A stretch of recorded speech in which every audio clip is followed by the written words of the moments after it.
जय हिंद दोस्तों। प्रकाश आईएएस में आप सभी का स्वागत है। इन्वायरमेंट और इकोलॉजी की जो हम सीरीज कर रहे थे उसमें आज हम पढ़ेंगे जो अपना अगला चैप्टर है इकोसिस्टम, जिसको कि हम बोलते हैं पारिस्थितिकी तंत्र। चलिए स्टार्ट करते हैं। तो जो हमारा पारिस्थितिकी तंत्र होता है, इकोसिस्टम होता है, वो हमारी इकोलॉजिकल स्टडी का एक फंडामेंटल फंक्शन यूनिट होता है, अर्थात एक मौलिक कार्यात्मक इकाई होती है। और जो हमारा इकोसिस्टम होता है, जिसको कि हम इकोलॉजिकल सिस्टम बोलते हैं, इसमें जो भी जीव होते हैं, जो भी जीव रहते हैं, वह जिस इन्वायरमेंट में रह रहे हैं, जिस वातावरण में रह रहे हैं, उसमें वो आपस में एक दूसरे से पारस्परिक क्रिया करते रहते हैं। और ये किसी गिवन एरिया में और किसी गिवन टाइम पे होता है। इसको हम बोलते हैं इकोसिस्टम। तो गिवन एरिया और गिवन टाइम से मतलब क्या हो गया, कैसा नहीं कि टोटल एरिया या टोटल हम वो कर रहे हैं। कोई भी एरिया, जैसे सपोज कोई जंगल है, जंगल के किसी पार्ट में को हम कंसिडर करके इसको हम इकोसिस्टम मान रहे हैं। तो इस एरिया में किसी गिवन टाइम में 1 घंटे में, 2 घंटे में, 1 साल में, 2 साल में, 10 साल में जो भी इसमें जीव जंतु रह रहे हैं, उनका आपस में जो भी इसके इन्वायरमेंट के साथ जो भी इंटरेक्शन हो रहा, उस इंटरेक्शन को हम बोलते हैं इकोसिस्टम।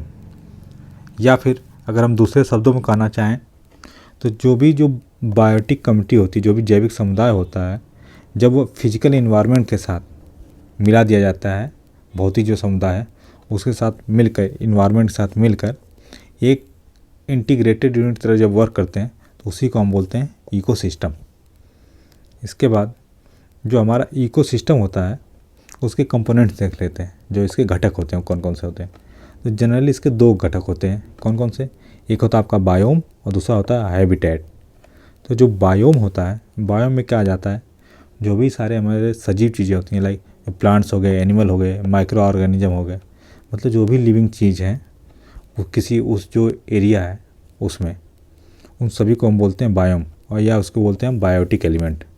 और हैबिटेट मतलब जो आवास है वो क्या हो गया, तो ये जिस जो एरिया है उसमें जिस इन्वायरमेंट में ये रह रहे हैं, उसमें जो भी एबायोटिक चीज़ें हैं, जैसे आपका हवा हो गया, पानी हो गया, लैंड हो गया, जो भी टोटली जो फिजिकल इन्वायरमेंट है उसको हम बोलेंगे हैबिटेट या उसका आवास है। और ये जो दोनों हमारे जो कंपोनेंट होते हैं, जो दोनों घटक हैं, उनमें क्या होता है कि ऊर्जा का और जो मैटर है उसका निरंतर प्रवाह होता रहता है। इसके बाद जो ऊर्जा होती है, एनर्जी होती है, उसको हम कई बार थर्ड कंपोनेंट की तरह भी ट्रीट करते हैं इकोसिस्टम का। और जो भी हमारे जीव हैं, इंक्लूडिंग जो उस इकोसिस्टम में जो भी ह्यूमंस रह रहे हैं, वो सभी भी जब भी वो इन्वायरमेंट से इंटरेक्ट करेंगे, ठीक, तो उससे कुछ अफेक्ट भी होंगे और उससे कुछ इंटरेक्शन भी उनका होता रहेगा। और जो इन्वायरमेंट होता है वो जो भी लिविंग चीज़ हो गई या जो नॉन लिविंग चीज़ हो गई, उनका जो आपस में इंटरेक्शन होता है, उसी के कॉम्बिनेशन से मिलकर क्या बनता है, हमारा उसका इन्वायरमेंट बनता है। तो जब हम इसके एलिमेंट्स को और इनके इंटरेक्शन को एक हम सिंगल एंटिटी की तरह कंसीडर करते हैं, जो दोनों इसके फॉर्म्स हैं उसको, तो जो हमारा इकोसिस्टम वो एक ऑर्गेनाइजेशन की तरह वर्क करता है। जैसे कोई एग्जांपल से हम समझते हैं, सपोज कि कोई भी ऑर्गेनाइजेशन है। अब उस ऑर्गेनाइजेशन में आपका छोटे से लेकर बड़ा लेवल तक होगा। सपोज कि ये लेवल 1 है, लेवल 2 है, लेवल 3 है, लेवल 4 है, ये हायरार्की वाइज बढ़ती चली जा रही है। तो इन सब का जो आपस में इंटरेक्शन हो रहा है, उसी की वजह से तो ये ऑर्गेनाइजेशन चल रहा है। अब ये जो ऑर्गेनाइजेशन, इसको हम जब टोटली एक लेंगे, बाहर से हम देखेंगे, तो ये बाहर से एक ऑर्गेनाइजेशन दिखेगा। सिमिलरली जो हमारा इकोसिस्टम भी है, उसमें आपस में अंदर ही अंदर तो इंटरेक्शन होता रहता है, लेकिन जब बाहर से देखते हैं तो टोटल एक अलग सा इकोसिस्टम दिखाई पड़ता है। ठीक है। इसके बाद हम देखते हैं कि इकोसिस्टम के बारे में। तो जो इकोसिस्टम है वह एक ओपन सिस्टम की तरह वर्क करता है, जिसमें फिजिकल, केमिकल और जो बायोलॉजिकल प्रोसेस होती हैं आपस में एक दूसरे से इंटरेक्ट करती हैं और अलग अलग सब सिस्टम्स बना रहती हैं। इसको हम क्या बोलते हैं, बायोजियो केमिकल साइकिल बोलते हैं, जिसको हम बोलते हैं भू रासायनिक चक्र। और ये इस तरीके से ऑपरेट करता है कि जो टोटल जो हमारा इकोसिस्टम है वो रिलेटिवली स्टेबल बना रहे और इक्विलिब्रियम में ही बना रहे। जो हमारा इकोसिस्टम होता है उसकी अपनी एक प्रोडक्टिविटी होती है, उत्पादकता होती है। और जैसा कि हमने डिफिनीशन में भी देखा कि जो हमारा इकोसिस्टम है उसमें दोनों डायमेंशन होते हैं। एक तो स्पेशियल डायमेंशन। स्पेशल डायमेंशन मतलब कि उसकी कोई एक फिक्स एरिया होगी कोई एरिया होगी, वेल डिफाइंड एरिया होगी, ठीक। और टेम्पोरल डायमेंशन मतलब कोई गिवन टाइम पीरियड होगा, जिस टाइम पीरियड में हम उसकी स्टडी कर रहे हैं। तो इस प्रकार से जो हमारा इकोसिस्टम होता है वह क्या हो जाता है, एक कार्यात्मक और संरचनात्मक इकाई बन जाता है इकोलॉजी का, ठीक है। काफ़ी ज़्यादा महत्वपूर्ण चीज़ है। इसके बाद हम देखते हैं जो हमारा इकोसिस्टम उसकी साइज़ क्या होगी। तो इसका जो साइज़ है वह वेरी करता है आपका माइक्रोस्कोपिक लेवल से लेके काफ़ी बड़ा लेवल तक, जो कि क्या हो सकता है, हमारा टोटल जो बायोस्फीयर है उसको भी कंसिडर किया जा सकता है। और जो हमारा इकोसिस्टम है उसमें क्या होता है कि हायरार्किकल सिस्टम होता है, जिसमें बड़े बड़े भी हमारे इकोसिस्टम्स हो सकते हैं और उनके अंदर छोटे छोटे अलग आपके इकोसिस्टम्स हो सकते हैं। फॉर एग्जांपल, जैसे कि हमारे पास कोई एक पेड़ है,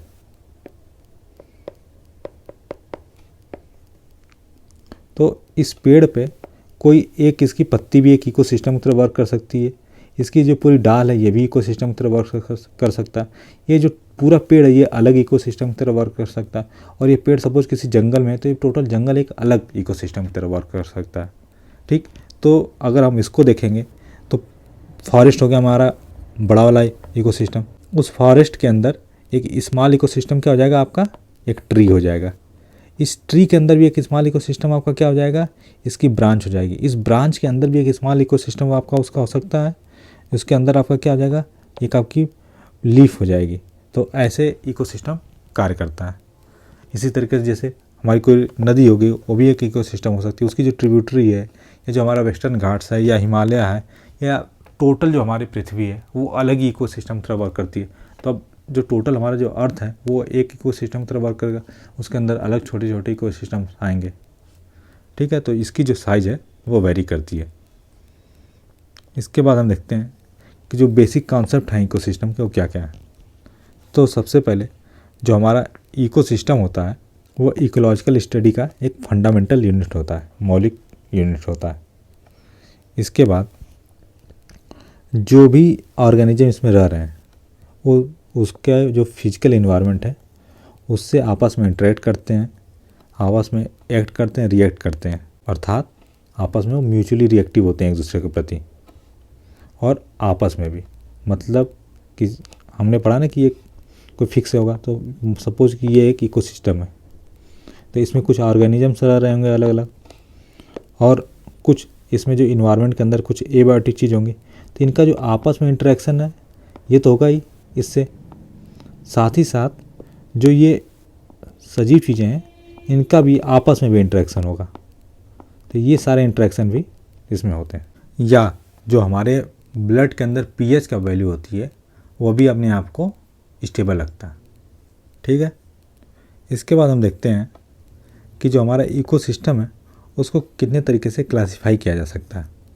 तो क्लासिफाई करने के इसके दो अलग अलग बेसिस हैं।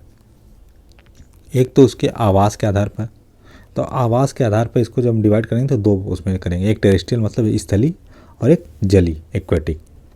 तो जो हमारा टेरेस्ट्रियल है उसमें क्या क्या आ जाएगी, जो भी ज़मीन हो जाएगा, माउंटेन हो जाएगा, लो लैंड, और कोई वार्म डिजर्ट हो गया या कोल्ड डिजर्ट हो गया, जो भी सारी चीज़ें जो भी स्थलीय चीज़ें वो आ जाएंगी। और जली में क्या आ जाएगा, जो आपका फ्रेश वाटर हो गया, जो मरीन वाटर हो गया, या जो आपका ब्रैकिश वाटर हो गया, ठीक। तो ये सारा चीज़ आपका एक्वेटिक में आ जाएगा। वहीं जो ह्यूमन इंटरवेंशन के आधार पर भी दो तरीके का होगा। पहला है हमारा नेचुरल इकोसिस्टम। तो नेचुरल इकोसिस्टम में जैसे अमेजन का जो रेन फॉरेस्ट है वो नेचुरल इकोसिस्टम है, और आर्टिफिशियल या कल्टिवेटेड इकोसिस्टम है जो राइस फील्ड होती है, जो खेत में हम पानी भर देते हैं धान के खेत में, उसमें भी एक इकोसिस्टम जनरेट हो जाता है, उसमें मछलियाँ भी कुछ लोग पालन करते हैं। तो ये क्या होता है कि एक इकोसिस्टम की तरह वर्क करता है। आपकी एक साइड फसल होती है, एक साइड आपका जीव होता है, और इसमें और कई सारे छोटे मोटे कीड़े मकोड़े भी हो जाते हैं। तो ये जो मछलियाँ होती हैं जो पेड़ों को जो कीड़े मकोड़े जो नुकसान करने वाले होते हैं उनको खा के अपना वो करती हैं और फसल के लिए फ़ायदेमंद होती हैं। तो ये एक अलग इकोसिस्टम हो जाता है। इसके बाद हम देखते हैं कि कंपोनेंट्स इकोसिस्टम के और कौन कौन से हैं। स्टार्टिंग में हमने पढ़ा था कि आपका एक बायोम होता है और दूसरा हमारा हैबिटेट होता है। अब उसी में हम देखते हैं कि एक हमारा होता है एबायोटिक कंपोनेंट। एबायोटिक कौन सा होता है? जो भी नॉन लिविंग फैक्टर्स होते हैं, जो भी निर्जीव चीज़ें होती हैं, जैसे मिनरल हो गया या मिट्टी हो गया, हवा हो गया, पानी हो गया, वाटर, लाइट, ये सारी चीज़ें। और दूसरा होता है आपका बायोटिक कंपोनेंट। बायोटिक कंपोनेंट्स में क्या होता है? जो भी सजीव चीज़ें हैं, लाइक प्लांट हो गया, एनिमल हो गए या माइक्रोब्स हो गए। और ये जो भी बायोटिक कंपोनेंट्स होते हैं वो रहते कहाँ पे हैं? एबायोटिक कंपोनेंट्स के बीच। तो जो हमारा ये इन्वायरमेंट होता है, वो इन्वायरमेंट किससे मिलकर बना होता है?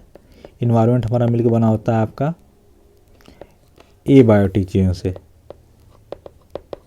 तो जो भी हमारे बायोटिक एलिमेंट्स हैं वो इन्वायरमेंट के बीच ही रहते हैं, इन्वायरमेंट के बीच रहते हैं। इसकी वजह से क्या होता है कि एबायोटिक चीज़ों के बीच में रहते हैं। और जो हमारे बायोटिक कंपोनेंट्स होते हैं वो दो प्रकार के होते हैं, एक ऑटोट्रॉफ्स होते हैं और एक हेटेरोट्रॉफ्स होते हैं। तो आइए हम इसके बारे में जानते हैं। सबसे पहले हमारे ऑटोट्रॉफ्स। ऑटोट्रॉफ्स कौन होते हैं? कि वे पौधे जो सिंथेसिस करके अपना जो भोजन है खुद बनाते हैं, या तो फोटोसिंथेसिस करके या कीमोसिंथेसिस करके। अब आपको जिस पता है कि फोटोसिंथेसिस में क्या करते हैं कि प्रकाश संश्लेषण की क्रिया के द्वारा जो पौधे हैं अपना भोजन बनाते हैं। और कीमोसिंथेसिस में क्या करते हैं कि जो भी कोई केमिकल कंपाउंड होता है उसको ऑक्सीडाइज करके, जनरली वे केमिकल कंपाउंड जिसमें आपका क्या इलेक्ट्रॉन डोनर्स होते हैं, उनको सिंथेसाइज करके एनर्जी का प्रोडक्शन करते हैं। और ये जो ऑटोट्रॉफ्स होते हैं ये क्या होते हैं? हमारे प्राइमरी प्रोड्यूसर्स होते हैं इकोसिस्टम में। ठीक है, इसके बाद हम देखते हैं दूसरे हमारे क्या होते हैं? हेटेरोट्रॉफ्स होते हैं। तो हेटेरोट्रॉफ्स वे ऑर्गेनिज्म होते हैं, वो जीव होते हैं जो कि अपना जो फूड कैसे प्राप्त करते हैं, जो भी प्लांट्स या अदर एनिमल्स जो भी उनके जो प्रोडक्ट्स होते हैं उनको खाकर अपने फूड को प्राप्त करते हैं। और ये क्या होते हैं? जनरली कंज्यूमर्स होते हैं। और ये जो कंज्यूमर्स होते हैं किस पर डिपेंड करेंगे? तो प्रोड्यूसर्स पे डिपेंड करेंगे, जो प्लांट्स हैं उस पर डिपेंड करेंगे, या तो डायरेक्टली डिपेंड करेंगे या इनडायरेक्टली डिपेंड करेंगे। इसके बाद जो हमारे हेटेरोट्रॉफ्स होते हैं उनको अलग अलग 4 प्रकार में डिवाइड करते हैं। सबसे पहले हमारा क्या है? हर्बीवोर्स। हर्बीवोर्स क्या होते हैं? जो अपना भोजन सीधे लिविंग प्लांट से, पौधों से अपना भोजन प्राप्त करते हैं, वो होते हैं हमारे हर्बीवोर्स। लाइक बकरी हो गया, गाय हो गया, ये सारी चीज़ें हमारे हर्बीवोर्स हो गए। नेक्स्ट हमारा कार्निवोर्स। कार्निवोर्स क्या होते हैं? कि जो इनको खा के, जो भी एनिमल्स हैं उनको खाकर जो अपना भोजन प्राप्त करते हैं उनको हम बोलते हैं कार्निवोर्स। जनरली क्या होता है कि जो एनिमल्स हैं ये डायरेक्ट इस पर डिपेंड करते हैं, जो हमारे हर्बीवोर्स हो गए। तो इसमें क्या हो गया? हमारा शेर हो गया, चीता हो गया, टाइगर हो गया, ये सारी चीज़ें हमारी क्या हो गई? कार्निवोर्स हो गए। थर्ड हो गया हमारा ओमनिवोर्स। ओमनिवोर्स क्या होते हैं? जो ये इन दोनों को खाकर अपना भोजन प्राप्त करते हैं या इन दोनों से को अपना भोजन बनाते हैं, तो प्लांट और एनिमल इन दोनों को, वो होते हैं ओमनिवोर्स, जैसे आदमी हो गया। अब उसके बाद जो चौथा है अपना कैटेगरी, वो क्या होता है? डेट्रीवोर्स। अब ये जो डेट्रीवोर्स क्या होते हैं? जो अपनी खुराक कैसे प्राप्त करते हैं? जो भी सड़ी गली चीज़ें होती हैं, जो डिकम्पोज प्लांट या एनिमल का जो पार्ट होता है उससे जो प्राप्त करते हैं वो होते हैं हमारे डेट्रीवोर्स। जैसे आपका अर्थवर्म हो गया या आपका वल्चर्स हो गए। ठीक है, तो ये जो डेट्रीवोर्स होते हैं और ये जो डिकम्पोजर्स होते हैं, इनको हम जनरली क्या करते हैं कि इंटरचेंजेबली इस वर्ड्स को यूज़ करते हैं, लेकिन ये दोनों में क्या काफ़ी ज़्यादा डिफरेंस होता है। डिफरेंस क्या होता है इसको हम एक बार देख लेते हैं। तो जो डेट्रीवोर्स होते हैं वो अपना जो भोजन कैसे प्राप्त करते हैं? जो भी कोई डेड या तो प्लांट है या तो कोई एनिमल है, तो उसमें जो भी उसका ऑर्गेनिक मैटर है उसको खाकर जो अपना न्यूट्रिशन प्राप्त करते हैं उनको हम क्या बोलते हैं? डेट्रीवोर्स बोलते हैं। एग्जाम्पल के लिए जो हमारे केचुए हो गए, अर्थवर्म्स हो गए, वह। और जो डिकम्पोजर्स होते हैं वो क्या करते हैं? वो पहले के एक एंजाइम सेक्रेट करते हैं, और वह जो एंजाइम होता है उस मैटर को पहले ब्रेक करता है, ब्रेक करने के बाद उसको एब्जॉर्ब करता है, उसको हम बोलते हैं डिकम्पोजर्स। कहते हैं आगे कि जो हमारा इकोसिस्टम है उसकी फंक्शनिंग कैसे होती है। तो जो हमारा इकोसिस्टम होता है, जो पारिस्थितिकी तंत्र होता है, वह ऊर्जा के प्रवाह और पदार्थ के संचलन द्वारा संचालित होता है, जो कि बायोजियो केमिकल साइकिल के थ्रू होती है। किसके बीच में? जो बायोस्फीयर है, लिथोस्फीयर है, हाइड्रोस्फीयर है और एटमॉस्फेयर है, इन सभी के बारे में हमने आपको पिछले लेक्चर में पढ़ाया था। तो ये सारे आपके किसके पार्ट होते हैं? इन्वायरमेंट के पार्ट होते हैं, हमने पढ़ा ही था। तो इसका अर्थ क्या हुआ कि इन्वायरमेंट के बीच में जो भी एनर्जी का फ्लो हो रहा है या जो मैटर का जो आप सर्कुलेशन हो रहा है बायोकेमिकल साइकिल के थ्रू, उसी के थ्रू ही हमारा जो इकोसिस्टम है वह कार्य करता है। और जो सूर्य से प्रकाश की किरणें आ रही हैं वही हमारे एनर्जी का बेसिक इनपुट सिस्टम होता है इकोसिस्टम में। और जो भी जीवित जीव होते हैं या जो हमारा जीव मंडल होता है उसमें जो ऊर्जा या जिसको हम रासायनिक ऊर्जा बोलते हैं, और जो हमारा मैटर या जो फूड होता है या भोजन होता है जिसको कि हम सामूहिक रूप से क्या बोलते हैं? फूड एनर्जी या खाद्य ऊर्जा बोलते हैं। ये एक ट्रॉपिक लेवल से दूसरे ट्रॉपिक लेवल में कैसे ट्रांसफ़र होती है? जो हमारा फूड चेन होता है या फूड वेव होता है उसके थ्रू एक ट्रॉपिक लेवल से दूसरे ट्रॉपिक लेवल में ट्रांसफ़र होती रहती है। तो जिसकी वजह से किसी इकोसिस्टम के जो सारे एलिमेंट्स होते हैं वह एक दूसरे पर डिपेंड होते हैं और एक दूसरे से जुड़े हुए होते हैं। और जो हमारा एक इकोसिस्टम होता है वह दूसरे इकोसिस्टम से भी आपस में जुड़ा हुआ होता है और दूसरे इकोसिस्टम पर डिपेंड होता है। और वस्तुतः ये जो सारे इकोसिस्टम होते हैं ये किसी बड़े इकोसिस्टम का पार्ट होते हैं। और जो सबसे बड़ा हमारा इकोसिस्टम है जिसको हम बोलते हैं बायोस्फीयर, जो हमारा होता है पूरा पृथ्वी का, उसका टोटली इसका पार्ट होते हैं। तो इसीलिए ये जो सारे इकोसिस्टम ऐसे छोटे छोटे इकोसिस्टम इनका तो आपस में भी इंटरेक्शन होता है, एक दूसरे से आपस में जुड़े होते हैं, एक दूसरे से इंटीग्रेटेड होते हैं और किसी बड़े इकोसिस्टम का पार्ट होते हैं। इसी की वजह से अगर किसी इकोसिस्टम में कोई अगर क्लाइमेटिक चेंज होता है, कोई भी प्रॉब्लम यहाँ पे क्रिएट होती है, तो उसकी वजह से इसका प्रभाव क्या होता है कि बाकी सभी इकोसिस्टम पर दिखाई देने लगता है। देखिए ये भी काफ़ी ज़्यादा इम्पॉर्टेंट फैक्ट है, इसको याद रखिएगा। इसके आगे हम देखते हैं कि जो हमारा इकोसिस्टम होता है उसकी जो प्रोडक्टिविटी होती है वह क्या होती है। तो जैसा कि हम सभी को पता है कि जो हमारी सनलाइट आती है पृथ्वी पर वह बहुत ही छोटा फ्रैक्शन, बहुत ही छोटे अमाउंट क्या होती है, उसको जो हमारे प्राइमरी प्रोड्यूसर्स होते हैं, पेड़ पौधे होते हैं, वह केमिकल एनर्जी में कन्वर्ट कर पाते हैं। और जो सोलर एनर्जी होती है उसको केमिकल एनर्जी में कन्वर्ट करने का जो रेट होता है प्राइमरी प्रोड्यूसर्स के द्वारा, उसी को हम क्या बोलते हैं? इकोसिस्टम का प्रोडक्टिविटी बोलते हैं। और ये जो प्रोडक्टिविटी होती है ये दो चीज़ों पर डिपेंड करती है। किस पर करती है? सबसे पहले मेन बात तो ये कि हमें जो सोलर रेडिएशन आ रहा है, प्रकाश की किरणें आ रही हैं, वो कितना मिल रही हैं जो हमारे प्राइमरी प्रोड्यूसर्स हैं या ऑटोट्रॉफ्स हैं उनको। तो ये जो प्रोडक्टिविटी होती है ये जब हम इक्वेटर से पोल्स की तरफ जाते हैं तो ये घटती है। क्यों? क्योंकि जो हमारी सोलर एनर्जी जो हमें मिल रही है वो घटती हुई चली जाती है। तो आपको पता है कि जैसे कि ये हमारी पृथ्वी है, अब इस पर जब सोलर रेडिएशन यहाँ से आ रही है तो सबसे अधिक हमारी कहाँ पे? ये जो इक्वेटर हो गया, तो सबसे अधिक हमारी ये जो इक्वेटर वाली एरिया है यहाँ पड़ती है, ऐसे ऐसे कम होते होते चली जाती है। तो जो हमारा पोल्स वाला जो रीजन होता है, ये जो पोलर रीजन है, यहाँ पे जो सोलर रेडिएशन होता है कम होता है और जो इक्वेटर वाला रीजन होता है यहाँ सोलर रेडिएशन ज़्यादा होता है, जिसकी वजह से जो प्रोडक्टिविटी होती है इक्वेटर्स पर ज़्यादा होगी और पोल्स पर प्रोडक्टिविटी क्या हो जाएगी? कम हो जाएगी। यही चीज़ आगे बता रखा है कि जो प्लांट्स जो ट्रॉपिकल रीजन में आते हैं उनकी प्रोडक्टिविटी क्या होती है? ज़्यादा होती है, और जो टेम्परेट या टुंड्रा रीजन में आते हैं उनकी प्रोडक्टिविटी क्या हो जाती है? कम हो जाती है।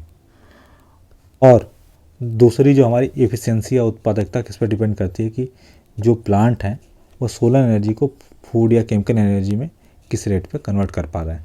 तो इसी को हम क्या बोलते हैं? प्राइमरी प्रोडक्शन बोलते हैं। और इसको हम दो तरीके से मेजर करते हैं। एक क्या बोलता है?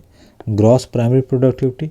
इसमें क्या होता है कि जो total amount of chemical energy जो भी प्राइमरी प्रोड्यूसर्स हैं या ऑटोट्रॉफ्स हैं सोलर एनर्जी से कन्वर्ट की गई है उसको बोलते हैं हम ग्रॉस प्राइमरी प्रोडक्टिविटी।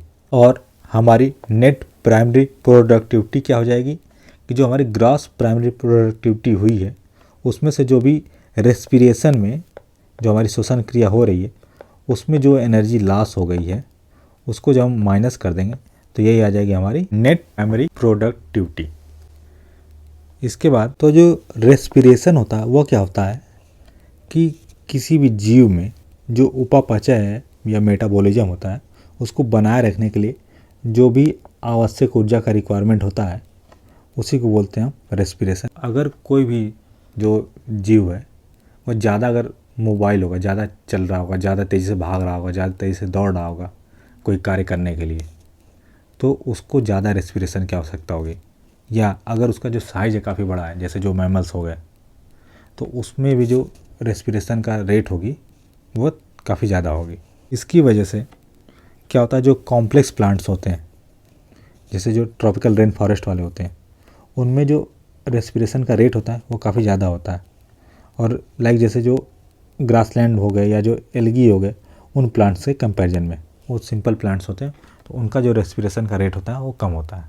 और जो हमारी नेट प्राइमरी प्रोडक्टिविटी होती है वो रिप्रेजेंट करती है कि जो हमारे पहला जो ट्रॉपिक लेवल है उसमें कितनी एनर्जी का यूज हुआ है और कितनी एनर्जी बची हुई है आपकी जो अगले ट्रॉपिक लेवल्स हैं उनके लिए। इन दो फैक्टर्स के अलावा जो तीसरी चीज़ पर जो हमारी प्रोडक्टिविटी डिपेंड करती है वो क्या होती है, किसी प्लांट की जो एफिशिएंसी है वो किसके द्वारा भी लिमिट हो सकती है, जो उसको न्यूट्रिएंट मिल रहा है उनके वजह से भी उसकी जो एफिशिएंसी है वो घट सकती है। तो जनरली लिमिटिंग न्यूट्रिएंट्स कौन कौन से होते हैं, ये क्वेश्चन आता है डायरेक्ट।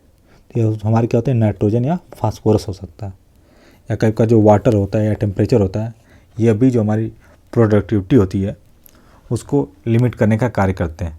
एग्जाम्पल के लिए अगर हम देखेंगे तो जो हमारा पोलर रीजन्स होते हैं, जो पोल्स होते हैं, वहाँ पे क्या होता है, हमारा सनलाइट कम मिलती है, प्रकाश कम मिलता है, तो जो भी वहाँ पे जो प्लांट्स होंगे उनकी प्रोडक्टिविटी ऑटोमेटिक कम हो जाएगी। या जो डेजर्ट एरिया होता है, डेजर्ट एरिया में तो प्रकाश बहुत ज़्यादा मिलता है, लेकिन क्या होता है वहाँ पे वाटर बहुत कम मिलता है, तो उसकी वजह से भी जो प्रोडक्टिविटी है हमारी काफ़ी कम हो जाती है।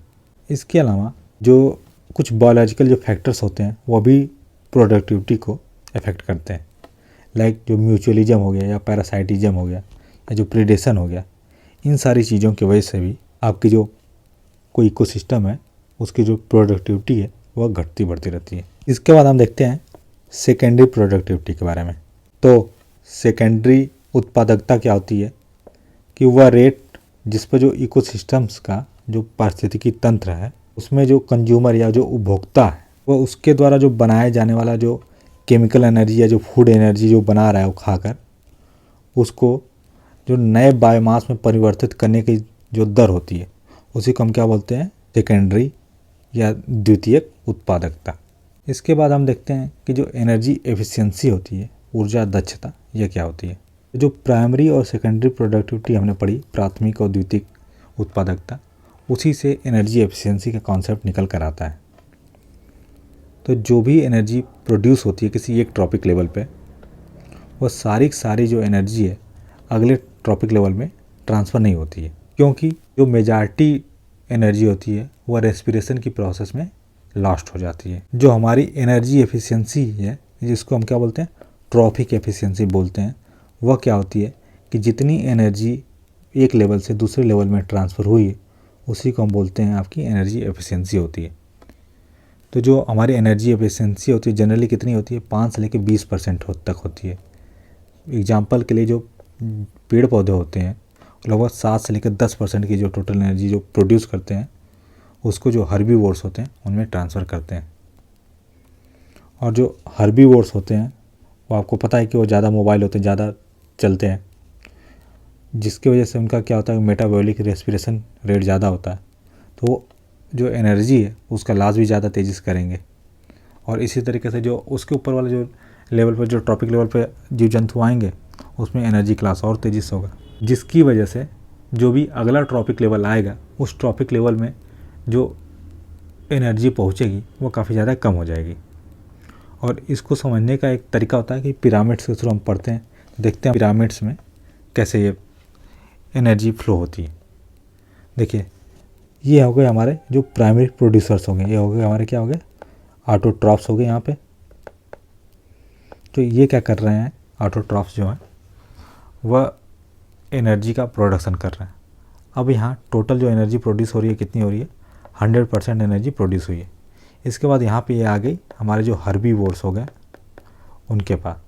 तो हर्बीवोर्स में ये 100% से कितनी एनर्जी आई, सिर्फ 10% एनर्जी पहुँची। अब ये जो हर्बीवोर्स है, हर्बीवोर्स में यहाँ मतलब क्या आ गया, कोई बकरी आ गया, गाय आ गया, ये सारी चीज़ें, तब इनको कौन खाएगा? शेर खाएगा। सेकेंडरी इसमें क्या आ गए हमारे? कार्निवोर्स आ गए। अब ये जो भी कार्निवोर्स हैं, इन कार्निवोर्स को कितनी एनर्जी पहुंची? 1% एनर्जी पहुंची। अब इन जो कार्निवोर्स हैं इनको क्या खा लिया? सपोज जो ओमनीवोर्स हैं वो उसने खा लिया, तब इस ओमनीवोर्स को कितना एनर्जी पहुंची? सिर्फ 0.1% एनर्जी पहुंची। और आखिरी में ये जो ओमनीवोर्स हैं ये भी मर गए, तो इनको किसने यूज किया? जो डिकम्पोजर्स हैं या डेट्रीवोर्स हैं इन्होंने यूज किया। तो जो डेट्रीवोर्स हैं उनको कितनी एनर्जी मिली? सिर्फ 0.1% एनर्जी मिली। ठीक है, तो ये यहाँ से हमने देखा क्या 100% से हमारी एनर्जी क्या है कि घटते ही चलेगी। जो अगले जो भी ट्रॉपिक लेवल पे जो भी हमारी एनर्जी गई है वो क्या होती गई है? घटती चली गई है। ठीक है, अब तो कॉन्सेप्ट हमारा क्लियर हो गया होगा। इसके बाद हम देखते हैं अब जो भी एनर्जी हमारी लॉस हुई है वो किस में लॉस हुई है? जो भी रेस्पिरेशन की जो प्रोसेस हो रही है उसमें लॉस हुई है, तो हीट के फॉर्म में लॉस होती चली गई। इसके बाद हम देखते हैं कि जो बायोमास होता है वह क्या होता है। बायोमास हमारा रिफ़र करता है कि जो भी जीवित पदार्थ होता है उसकी मात्रा या जो उसका वजन होता है किसी गिवन यूनिट, ये एरिया होगा, किसी गिवन यूनिट एरिया और किसी गिवन यूनिट टाइम पर उसका जो टोटल मास होगा वही होगा उसका बायोमास होता है। और इसको रिप्रेजेंट करने की जो यूनिट होती है वो क्या होती है? ग्राम पर मीटर स्क्वायर पर यूनिट जो हमारी टाइम हो गई। सपोज कि यहाँ पे ईयर हो गया तो ईयर हो गया, ठीक, यूनिट टाइम की जगह जो हमारी वो है। तो इसको हम जनरली रिप्रेजेंट करते हैं ड्राई वेट के फॉर्म में जो बायोमास होता है। और जो बायोमास होता है उसमें जो प्लांट और एनिमल दोनों होते हैं, जिसकी वजह से इसको क्या रिफर करते हैं? कभी हम इसको बोलते हैं प्लांट बायोमास भी बोलते हैं और कभी हम इसको बोलते हैं एनिमल बायोमास। और जो हमारा टोटल जो प्लांट बायोमास होता है जो कि ज़मीन के ऊपर या जो सब सतही लेवल है उसके ऊपर जो भी प्लांट्स होते हैं उन सभी के टोटल बायोमास को हम क्या बोलते हैं? स्टैंडिंग क्रॉप बोलते हैं, खड़ी फसल बोलते हैं। तो इस आधार पर क्या होता है कि जो हमारे किसी इकोसिस्टम की जो प्रोडक्टिविटी होती है वो क्या किस चीज़ को रिफ़र करती है? कि जो भी हमारा बायोमास है उसमें जो इंक्रीज हो रहा है, रेट ऑफ इंक्रीज हो रहा है बायोमास में, वही हमारी होती है किसी इकोसिस्टम की प्रोडक्टिविटी। और उस जो प्रोडक्शन हो क्या होगा? बायोमास का अमाउंट है किसी गिवन यूनिट टाइम पर किसी गिवन यूनिट एरिया में। और जनरली जो हमारा पृथ्वी है उसकी टोटल पृथ्वी का जो प्राइमरी प्रोडक्टिविटी कितनी होती है? Net primary productivity. तो नेट हो गया तो इसमें से क्या माइनस कर देंगे हम? जो रेस्पिरेशन में जो लॉस हुए हैं उसको निकाल लिया गया है। तो उसके बाद कितनी आती है? लगभग 320 ड्राई ग्राम पर मीटर स्क्वायर पर ईयर होती है। ये तो काफ़ी ज़्यादा इंपॉर्टेंट है, इसको आप नोट कर लीजिएगा। जो हमारे कॉन्टिनेंट्स होते हैं, जो महाद्वीप होते हैं, उनकी जो प्रोडक्टिविटी होती है वो ज़्यादा होती है कंपेरिजन टू जो मरीन होते हैं। हमारा समुद्र होता है, जो समुद्री इकोसिस्टम होता है, वो इस तरीके से हमने देखा जो हमारा इकोसिस्टम वाला चैप्टर था। इसके नेक्स्ट लेक्चर हम पढ़ेंगे फूड चेन और फूड वेब के बारे में। और अगर आपको इसकी PDF प्राप्त करनी हो तो आप हमारे टेलीग्राम चैनल से जुड़ सकते हैं। अगर आपको यह वीडियो पसंद आ रहा हो तो चैनल को सब्सक्राइब करें, वीडियो को लाइक करें और अपने दोस्तों के साथ अवश्य शेयर करें। धन्यवाद।